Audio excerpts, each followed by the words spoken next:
जय श्री कृष्ण दोस्तों, राधे राधे। आज मैं आपके लिए छठे अध्याय का पाठ करने जा रही हूँ। कृपया इसे ध्यान से सुने। श्री भगवान बोले, हे अर्जुन, किसी कर्म फल की आसक्ति नहीं है और कर्मों को करता है, वे सन्यासी है और योगी है। और जिसने हवन आदि लौकिक कर्म छोड़ दिए हैं वे योगी नहीं है। हे अर्जुन, जिसको सन्यासी कहते हो उसी को कर्म योगी जानो, क्योंकि संकल्पों का त्याग किए बिना कोई योगी नहीं हो सकता। जो मुनि योग प्राप्ति की इच्छा रखते हैं उनके लिए उनका साधन कर्म ही है, और उनके योगी होने पर उनका ज्ञान पूर्ण होने का साधन उनके चित्त का समाधान है। जब मनुष्य विषय और कर्मों की आसक्ति से छूट गया और वासनाओं को उसने त्याग दिया, उसी समय वे योगारूढ़ कहा जाता है। जिसने मन स्वाधीन कर लिया है वे अपना हितकारी है, और जिसने विवेक का त्याग किया है वे स्वयं ही अपना शत्रु है। मन को जीतने वाले शांत स्वभाव मनुष्य की आत्मा शीत उष्ण सुख दुख मान अपमान इनके होने पर भी अत्यंत स्थिर रहती हैं। जिसने ज्ञान विज्ञान के अंतःकरण को तृप्त कर लिया है वो निर्विकार हो गया है, तथा जिसने अपनी इंद्रियों को वश में कर लिया है, जो मिट्टी पत्थर और सोने को एक जैसा समझता है, वे योगी कहलाता है। सुहृदय मित्र शत्रु उदासीन द्वेषी मध्यस्थ द्वेष करने योग्य बंधु वर्ग साधु और पापी, इन सब में जो समान दृष्टि रखता है वही श्रेष्ठ है। योगी पुरुष को मन और आत्मा को अपने वश में करके वासनाओं और समस्त प्रपंचों को त्याग कर एकांत स्थान में पहले कुश, उसके ऊपर मृग आदि का चर्म और उसके ऊपर वस्त्र बिछावे। स्थान न हो तो बहुत ऊंचा न बहुत नीचा हो, उसी पर मन को एकाग्र करके चित्त और इंद्रियों को रोककर बैठना चाहिए। आत्मशुद्धि के लिए योग करना चाहिए। शरीर मस्तक और गर्दन को सम करके अचल होकर स्थिर होवे और अपनी नाक के अग्रभाग को देखता हुआ सब दिशाओं में अपनी दृष्टि हटाए रहे। भय रहित होकर शांत चित्त से ब्रह्मचर्य व्रत का पालन कर मन को रोककर मुझ में ही लीन हो और मन को योग में लगावे। इस प्रकार मन को वश में करने वाले योगी को निरंतर योग अभ्यास करते रहने से मुझ में रहने वाली और अंत में निर्वाण पद अर्थात मेरे स्वरूप में लीन करने वाली शांति प्राप्त होती है। हे अर्जुन, जो अधिक भोजन खाता है या अनेक दिन उपवास करता है, जो बहुत सोता है जागता रहता है, उसको योग प्राप्त नहीं होता। जो उपयुक्त आहार और विहार करता है तथा कर्मों का योग रीति से पालन करता है तथा जो यथा समय सोता है और जागता है, योग ऐसे पुरुष का दुख मिटा देता है। तब संयम को प्राप्त हुआ चित्त अपनी आत्मा में ही स्थिर हो जाता है और सब कामनाओं से निवृत्त हो जाता है। तभी योगी मोक्ष पद पा जाता है।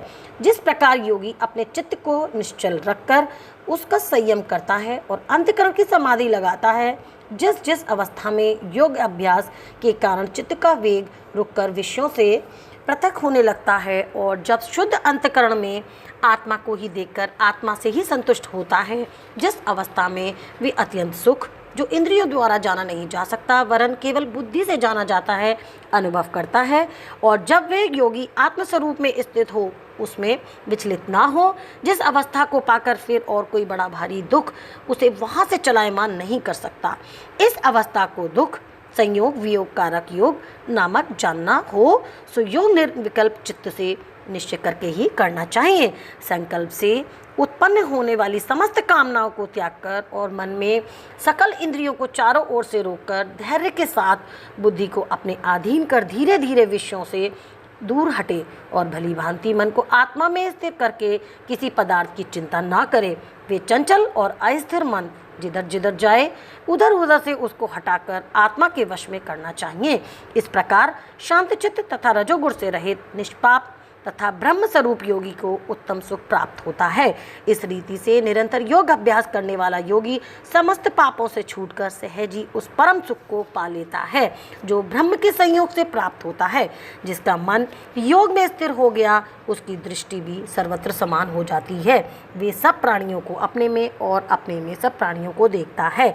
जो सब में मुझको और मुझ में सबको देखता है उससे मैं अलग नहीं हूँ और मुझ में वे अलग नहीं है। जो अभेद भाव से रहता है वे सब प्राणियों में स्थिर हो मेरा मनन करता है। वे योगी चाहे जिस अवस्था में रहे मुझ में आ मिलता है। हे अर्जुन, जो सब प्राणियों के सुख दुख को अपने सुख दुख के समान समझता है और सबको संभाव से देखता है वही श्रेष्ठ योगी है। अर्जुन ने कहा, हे मधुसूदन, आपने जो ये योग सिखाया कि सबको अपने समान देखें, सो मन के चंचल होने के कारण उसकी दृढ़ स्थिति आपते में नहीं देखता। हे कृष्ण भगवान, मन बड़ा ही हठी, पराक्रमी और दृढ़ है। इसको अपने अधीन में रखना मुझे वायु को बांध रखने के समान प्रतीत होता है। श्री कृष्ण भगवान ने कहा, हे महाभाव, इसमें संदेह नहीं कि मन अति चंचल और इसे वश में करना बड़ा ही कठिन कार्य है। फिर भी हे अर्जुन, अभ्यास और वैराग्य के अधीन कर लिया जा सकता है। जिसका मन वश में नहीं, उसको योग अत्यंत दुर्लभ है, ऐसा मत है। परंतु मन को वश में करने वाले प्रयत्न करते रहने से उपाय द्वारा इस योग को प्राप्त कर सकते हैं। अर्जुन ने कहा, हे कृष्ण भगवान, जिसमें श्रद्धा तो है पर जो योग प्राप्त करने में सफल नहीं हुआ और जिसका चित्त योग में विचलित हो गया, वे योग सिद्धि नहीं पाने में किस गति को जा पहुंचता है। हे महाभाव, जिसका पहला आश्रय भी गया और ब्रह्म प्राप्ति भी नहीं हुई, वे दोनों उस ओर से होकर विच्छिन्न मेघ के समान नष्ट तो नहीं हो जाता। हे कृष्ण, मेरा ही संदेह आपको ही दूर करना पड़ेगा। इसको दूर करने वाला आपके अतिरिक्त अन्य कोई भी नहीं है। श्री भगवान बोले, हे तात पार्थ, उसका यहाँ नाश नहीं होगा और परलोक में भी नहीं होगा, क्योंकि उत्तम कार्य करने वाले मनुष्य बहुत दिनों तक पुण्यवानों के घर में जन्म पाते हैं और वहाँ के लोगों में वास करते हैं और वहाँ से फिर किसी पवित्र और धनवान के घर में जाकर जन्म पाते हैं, अथवा वे बुद्धिमान योगियों के ही कुल में जन्म पाते हैं। इस प्रकार का जन्म पाना में भी इस लोक में बड़ा दुर्लभ होता है। बड़ी श्रम और यत्न से जो योग अभ्यास करता है, वे पापों से शुद्ध होकर अनेक जन्मों में प्रसन्न परिश्रम करके सफल हो जाता है और परम गति को पाता है। बड़े बड़े तपस्वियों से योगी श्रेष्ठ है, ज्ञानियों से भी योगी श्रेष्ठ है। इसलिए हे अर्जुन, तुम योगी बनो। केवल मुझ में ही मन लगाकर मेरी प्राप्ति के लिए जो मेरा भजन करता है, उसको समस्त योगियों के बद्ध मैंने अत्यंत श्रेष्ठ माना है। इति श्रीमद्भागवत गीता सूपनिषद ब्रह्म विद्या योग शास्त्रे श्री कृष्ण अर्जुन संवादे आत्म संयम योगो नामक 6वां अध्याय संपन्न। बोल कृष्ण भगवान की जय। ओम नमो श्री भगवते वासुदेवाय नमः। अब मैं आपको 6ठे अध्याय का महात्म सुनाती हूँ। श्री भगवान जी बोले, हे लक्ष्मी जी, 6ठे अध्याय का महात्म सुनो। गोदावरी नदी के तट पर एक नगर था। वहाँ एक जनश्रुति नाम का राजा बड़ा ही धर्मज्ञ रहता था। एक दिन नगर में हंस उड़ते उड़ते आ निकले। उनमें से एक व्यक्ति ही उतावला हो गया। तब नगर में पंडितों ने कहा, हे हंस, तू इतना उतावला क्यों उड़ रहा है? क्या तू राजा जनश्रुति से भी पहले ही स्वर्ग को जाना चाहता है? तब उन पक्षियों में से जो सरदार था, उसने कहा, इस राजा से भी बढ़कर एक रैक्व मुनि श्रेष्ठ हैं। वे बैकुंठ का अधिकारी होगा। बैकुंठ लोक स्वर्ग से भी ऊंचा होता है। तब राजा ने मन में विचार किया कि मेरे से भी उसका पुण्य बड़ा होगा जिसकी ये हंस स्तुति कर रहे हैं। ये विचार करके राजा ने कहा कि चलकर उसके दर्शन करने चाहिए। राजा ने सारथी से रथ मंगवाकर उस पर बैठकर बनारस के लिए प्रस्थान किया। स्नान किया, ब्राह्मणों को दान दिया और शिवजी महाराज के दर्शन किए। फिर लोगों से पूछा कि यहाँ कोई रैक्व मुनि रहते हैं? लोगों ने कहा नहीं। फिर राजा ने उत्तर दिशा को प्रस्थान किया। वहाँ जाकर बद्रीनारायण के दर्शन करे। वहाँ से राजा का रथ हिले नहीं। तब राजा ने कहा, मैंने पृथ्वी की परिक्रमा की है, परंतु किसी स्थान पर रथ नहीं अटका। यहाँ कोई ऐसा पुण्य आत्मा रहता है जिसके तेज से मेरा रथ नहीं चलता। तब राजा रथ से उतरकर आगे चल के देखता है कि पर्वत की कंदरा में एक मुनि बैठे हैं, जिनकी तेज से बहुत प्रकाश हो रहा है, जैसे सूर्य की किरणें होती हैं। तब राजा ने देखते ही कहा, ये रैक मुनि होंगे। राजा ने दंडवत कर चरण वंदना करी तथा हाथ जोड़कर रैक मुनि को प्रणाम किया। रैक मुनि ने राजा का आदर किया और कहा, हे पृथ्वीराज, तू चारों धाम का पर्सनहारा है, धर्म का साधनहारा है, तू पुण्य आत्मा है।